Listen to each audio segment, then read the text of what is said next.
সিরাজগঞ্জের শাহজাদপুর উপজেলার গারাদহ ইউনিয়নের তালগাছি বাসস্ট্যান্ডের কাছে বগুড়া নগরবাড়ি মহাসড়কে ট্যাংক লরি ও গরুবাহী নছিমনের সংঘর্ষে চালক ইউসুফ আলী নিহত ও ২ জন যাত্রী আহত হয়েছে।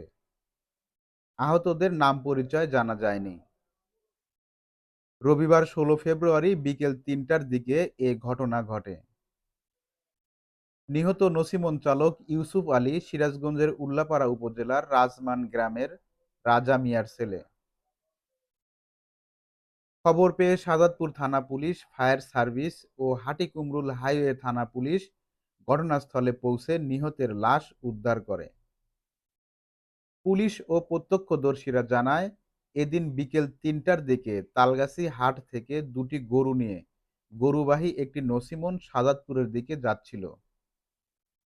নছিমনটি বগুড়া নগরবাড়ি মহাসড়কের তালগাছি বাসস্ট্যান্ডের অদূরে কাজী অফিসের সামনে পৌঁছালে বাগাবাড়ি থেকে ছেড়ে আসা বগুড়াগামী জ্বালানি তেলবাহী ট্যাংক লরির মুখোমুখি সংঘর্ষ ঘটে।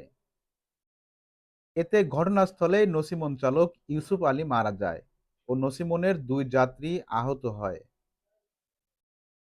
স্থানীয়রা আহতদের উদ্ধার করে স্থানীয় হাসপাতালে পাঠায়, ফলে আহতদের নাম পরিচয় জানা যায়নি। এ বিষয়ে সাদাতপুর থানার ওসি আসলাম আলী জানান, এ দুর্ঘটনার খবর পেয়ে ঘটনাস্থলে সাদাতপুর থানা পুলিশ ও হাটিকুমরুল হাইওয়ে পুলিশ ও সাদাতপুর ফায়ার সার্ভিসের টিম ঘটনাস্থলে পৌঁছে নিহতের লাশ উদ্ধার করে। এছাড়া দুর্ঘটনার পর সড়কে যানজটের সৃষ্টি হলে তা দ্রুত নিয়ন্ত্রণ করে। এ বিষয়ে নিহতের স্বজনরা অভিযোগ দিলে হাটিকুমরুল হাইওয়ে থানা পুলিশ প্রয়োজনীয় ব্যবস্থা গ্রহণ করবেন।